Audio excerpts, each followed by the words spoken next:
اسی معاملے پر Lahore high court سے رجوع کیا گیا۔ لاہور ہائی کورٹ نے ججز کے بارے میں نامناسب الفاظ کہنے پر شہباز شریف کے خلاف توہین عدالت کی درخواست پر سماعت کی۔ جسٹس محمد وحید خان نے اشبہ کامران کی درخواست پر سماعت کی۔ جسٹس وحید خان نے ایڈیشنل اٹارنی جنرل سے استفسار کیا کہ آپ بتائیں کہ یہ درخواست کیسے قابل سماعت نہیں ہے، چونکہ جب درخواست پر سماعت ہوئی تو وفاقی حکومت کے وکیل نے کہا کہ یہ درخواست قابل سماعت نہیں ہے۔ ایڈیشنل اٹارنی جنرل نے عدالت کو بتایا کہ گزشتہ روز سپریم کورٹ نے بھی یہی سوال اٹھایا تھا۔ وکیل وفاقی حکومت نے عدالت کو بتایا کہ سپریم کورٹ کو اٹارنی جنرل نے واضح کیا تھا کہ وزیر اعظم نے یہ بات موجودہ ججز کے بارے میں نہیں کی۔ عدالت نے استفسار کیا کہ آپ کے پاس کوئی تحریری آرڈر موجود ہے۔ اب بیسیکلی وفاقی حکومت کا وکیل لاہور ہائی کورٹ کو یہ باور کروانا چاہ رہا تھا کہ کل یہ معاملہ سپریم کورٹ میں وائنڈ اپ ہو چکا ہے۔ جو شہباز شریف کے جو ریمارکس ہیں یا ان کی جانب سے تقریر ہے ججز کے حوالے سے، وہ معاملہ ختم ہو چکا ہے، کل یہ معاملہ اس کو حل کر چکی ہے معزز عدالت۔ اب جو عدالت میں یہ اہم پیش رفت سامنے آئی ہے کہ اور عدالت نے آگے جسٹس وحید خان صاحب نے کہا بھی اگر سپریم کورٹ کو حل کر چکی ہے تو کوئی تحریری آرڈر ہے آپ کے پاس۔ اب اگر نیب قانون سے متعلق جو کل سماعت ہوئی ہے اس میں یہ بات تو آنی نہیں ہے نا آرڈر میں، یہ تو ریمارکس میں تھی، ایک جنرل بات ہوئی، آرڈر تو ایسا ہونا نہیں ہے۔ جب یہ آرڈر نہیں ہونا تو پھر یہ وفاقی حکومت کا یہ موقف کہ جی یہ معاملہ سپریم کورٹ پہلے ہی دیکھ چکی ہے، یہ ہو نہیں سکتا چونکہ وہ تو زبانی کلامی تھا۔ پھر وہ کوئی ایسی بھی کوئی لائیو بھی نہیں دکھائی جا رہی تھی کہ وہ اس کی ویڈیو ریکارڈنگ دکھا دی جائے عدالت کو کہ یہ معاملہ سپریم کورٹ نے حل کر دیا ہے۔ تو یہ ایک بڑا مشکل میں پڑ گئی ہے وفاقی حکومت جب عدالت نے کہا کہ تحریری آرڈر لے آئیں، جس پر وکیل وفاقی حکومت کا کہنا تھا کہ ابھی تحریری آرڈر سپریم کورٹ سے ہمیں نہیں ملا۔ درخواست گزار نے موقف اپنایا کہ شہباز شریف نے 28 مئی کو اپنی ایک تقریر میں عدلیہ کو کالی بھیڑیں قرار دیا۔ یہ بیان عدلیہ کی ایمانداری اور آزادی کو کمزور کرنے کے مترادف ہے اور یہ ایگزیکٹو کے مداخلت کا جو معاملہ ہے اس کی کڑی ہے۔ عدالت نے شہباز شریف کے خلاف توہین عدالت کی درخواست کے قابل سماعت ہونے سے متعلق دلائل طلب کرتے ہوئے سماعت ملتوی کر دی۔ عدالت نے وفاقی حکومت سے کہا ہے کہ آپ وہ تحریری آرڈر کا بھی پتہ کر لیں اور پھر اس کے بعد عدالت اس کو میرٹ کے اوپر سنے گی۔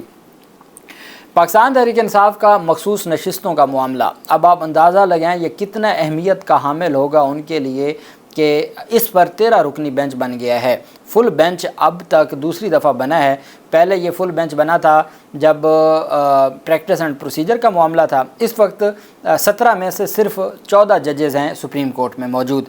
جسٹس مسرت ہلالی صاحبہ صحت کی علالت کی وجہ سے اویلیبل نہیں ہیں، باقی بچ گئے 13 ججز پر مشتمل یہ فل کورٹ بینچ ہے جس کی سربراہی خود جناب چیف جسٹس قاضی فیض عیسیٰ صاحب فرمائیں گے۔ قاضی فیض عیسیٰ صاحب، اب یہ معاملہ یہاں سے شروع ہوا کہ الیکشن کمیشن نے پاکستان تحریک انصاف کو انتخابی نشان نہ دیا تو پاکستان تحریک انصاف کے امیدواروں نے آزاد انتخابات لڑے۔ آزاد انتخابات لڑنے کے بعد وہ ایک سیاسی جماعت میں شامل ہو گئے اور سیاسی جماعت جو رجسٹرڈ سیاسی جماعت تھی، الیکشن کمیشن کی جو لسٹ ہے اس میں موجود تھی، اس میں وہ شامل تھی۔ اب وہ جب سیاسی جماعت میں شامل ہوئے تو الیکشن کمیشن نے کہا جی کہ چونکہ یہ پارلیمانی جماعت نہیں تھی اس وجہ سے آپ کو مخصوص نشستیں نہیں دی جاتی۔ بعد میں الیکشن کمیشن نے ان کو پارلیمانی جماعت تسلیم کرتے ہوئے جو کیٹیگری بنائی یا جو نمبرنگ کی، اس میں سنی اتحاد کونسل بھی موجود تھا۔ پھر سنی اتحاد کونسل نے علی امین گنڈا پور کے بھائی نے انتخاب بھی جیتا سنی اتحاد کونسل کے اس پر پلیٹ فارم سے، تو وہ بھی سارا معاملہ ہو گیا۔ بہرحال تو اب مخصوص نشستوں کا یہ اس وجہ سے بھی کہ جب ججز کی اپوائنٹمنٹ کے حوالے سے یا ججوں کی عمر بڑھانے کے حوالے سے تھا کہ 3 سال کے لیے چیف جسٹس کا ٹینیور ہونا چاہیے، وفاقی حکومت نے یہاں تک کہا کہ وہ آئینی ترمیم کریں گے۔ آئینی ترمیم انہوں نے ان مخصوص نشستوں کی بنیاد پر کرنی تھی۔ اب آئینی ترمیم میں پھر کئی لوگ اس میں بینیفیشری بھی تھے، حکومت میں بھی اور آگے پیچھے بھی۔ اب عدالت نے جسٹس منصور علی شاہ صاحب نے 3 رکنی بینچ تھا، جسٹس اطہر من اللہ صاحب اور محمد علی مظہر صاحب، انہوں نے فیصلہ معطل کر دیا، الیکشن کمیشن کا بھی اور پشاور ہائی کورٹ کا بھی۔ فیصلہ معطل ہونے کے بعد ان تمام کی جو ممبرشپ تھی وہ معطل ہو گئی، جو مخصوص نشستیں 78 تھے۔ اب 3 جون کو سماعت ہے اور 3 جون کو سماعت چیف جسٹس قاضی فیض عیسیٰ صاحب نے بیسیکلی کمیٹی نے 2-1 سے یہ فیصلہ کیا کہ فل کورٹ بینچ بنے۔ جسٹس منیب اختر صاحب کا یہ ماننا تھا کہ فل کورٹ نہ بنائیں، اب اس پہ 7 رکنی بینچ بنا دیں، چونکہ آئین کی تشریح کا معاملہ ہے، 7 رکنی بینچ بنا دیں سینئر ججز پر مشتمل۔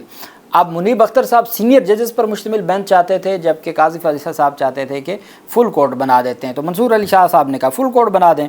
اب فل کورٹ بینچ بنا ہے اور اس فل کورٹ میں جو جسٹس چیف جسٹس قاضی فیض صاحب، جسٹس منصور علی شاہ صاحب، جسٹس منیب اختر صاحب، جسٹس امین الدین خان صاحب، جسٹس عائشہ ملک صاحبہ، جسٹس شاہد وحید صاحب، جسٹس اطہر من اللہ صاحب، جسٹس یحییٰ افریدی صاحب اور جو جسٹس عرفان سعادت ہیں اور باقی جو معزز ججز ہیں، یہ 13 رکنی بینچ ہے جو 3 جون کو سماعت کرے گا۔ اب پاکستان تحریک انصاف 2-3 چیزوں کو دیکھ رہی ہے۔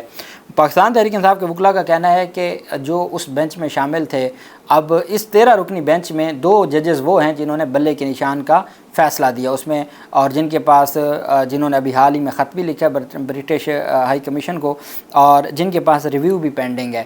تو اس میں ایک قاضی فیض صاحب ہیں اور ایک جسٹس محمد علی مظہر صاحب ہیں، مسرت ہلالی صاحبہ علیل ہیں۔ تو پاکستان تحریک انصاف کے وکلاء 2-3 اعتراض ابھی سے اٹھا رہے ہیں، اور دیکھنا یہ ہے کہ پاکستان تحریک انصاف کیا اس میں کوئی ریٹرن اپلیکیشن دیتی ہے۔ میرے خیال میں نہیں دینی چاہیے، 13 رکنی بینچ کو سننے دیں، لیکن اگر وہ دیتے ہیں تو ان کے 2-3 پھر اعتراض ہوں گے۔ ایک تو کہ چونکہ یہ مخصوص نشستوں والا معاملہ بلے کے نشان سے شروع ہوا تو وہ معزز جو ممبران ہیں بینچ کے وہ بینچ میں نہ ہوں، اور پھر جو کچھ جو خطوط میں اپنے خطوط میں بھی سپریم کورٹ کے رجسٹرار نے اس فیصلے کا دفاع کیا ہے وہ بھی بہت اہم ہے۔ اب بیسیکلی پاکستان تحریک انصاف کا اصل جو معاملہ ہے وہ ہے جو عمران خان نے کہا کہ 8 فروری کا جو الیکشن ہے اس کی آپ فارم 45-47 کو آپ انکوائر کریں، یہ عوام کے مینڈیٹ کا معاملہ ہے۔ تو پھر ہونا چاہیے آپ جو فارم 45-47 کے معاملے کو بھی ساتھ ہی ٹیک اپ کر لیں، پی ٹی آئی کے بلے کے نشان کو بھی ساتھ ہی، ریویو کو بھی ساتھ ہی سن لیں، اور یہ مخصوص نشستوں کا کیس بھی سن لیں۔ لیکن آپ اندازہ لگائیں کتنا اہم کیس ہوگا اور کتنی ضرورت ہوگی مخصوص نشستوں کی کہ اس کے لیے فل کورٹ بینچ بنا ہے۔ اور اب دیکھتے ہیں کہ 3 جون کو یہ سماعت آگے کیسے بڑھتی ہے اور پاکستان تحریک انصاف کی جانب سے کیسے سارے معاملے کو لے کے آگے چلتے ہیں۔ جو بھی تفصیلات ہوں گی آپ کے ساتھ شیئر کرتے رہیں گے۔ اللہ پاک پاکستان کا حامی و ناصر ہو۔ بہت شکریہ۔ اللہ حافظ۔ پاکستان زندہ باد۔